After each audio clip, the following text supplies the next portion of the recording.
പറയാലേ? പറഞ്ഞു. Don't touch, only husband touch.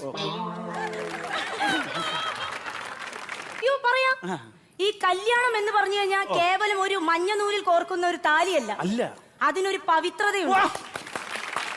പരസ്പരം വിശ്വാസം വേണം. ഞാൻ ആദ്യമായിട്ട് കല്യാണം കഴിച്ചത് സ്നേഹിച്ച് കഴിച്ചതാണ്. അങ്ങനെ സ്നേഹിച്ച് കല്യാണം കഴിച്ച ഒരു 2 മാസം കഴിഞ്ഞപ്പോ ആ പവിത്ര ബന്ധം അങ്ങോട്ട് പോയി.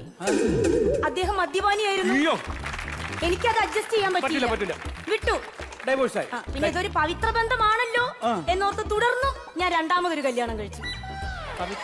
പവിത്ര ബന്ധമായിരുന്നു, പക്ഷെ അതൊരു 3 മാസം നിന്നുള്ളൂ. ഡിവോഴ്സായി. അയാൾ കുടിയനല്ലായിരുന്നു, ഞാൻ കുടിച്ചു തുടങ്ങിയിരുന്നു. അപ്പൊ അത് അയാൾക്ക് അഡ്ജസ്റ്റ് ചെയ്യാൻ പറ്റിയില്ല, അങ്ങനെ അത് പോയി. പിന്നെ ഇതൊരു പവിത്രമായ ബന്ധമാണല്ലോ, അങ്ങനെ ഞാൻ 3ാമതൊരു കല്യാണം കഴിച്ചു. ഇപ്പൊ ഞങ്ങൾ സുഖവും സന്തോഷവുമായി അടിച്ചു പൊളിച്ചു ജീവിക്കും. ഞാൻ കുടി നിർത്തിയില്ല, അദ്ദേഹം കുടി തുടങ്ങി, ഞാനും കുടി തുടങ്ങി. ഇപ്പൊ 2 പേരും നല്ല അസലായിട്ട് കുടിക്കും. ഇപ്പൊ അദ്ദേഹം അദ്ദേഹത്തിന്റെ വഴിക്ക്, ഞാൻ എന്റെ വഴിക്ക്. പക്ഷെ കുടുംബജീവിതം നല്ല സൂപ്പറായിട്ട് മുന്നോട്ട് പോകുന്നു. അത് പോകും. കാരണം എന്ന് പറഞ്ഞാലേ 2 പേർക്കും ബോധമില്ലല്ലോ, അപ്പം നല്ലപോലെ പോകും.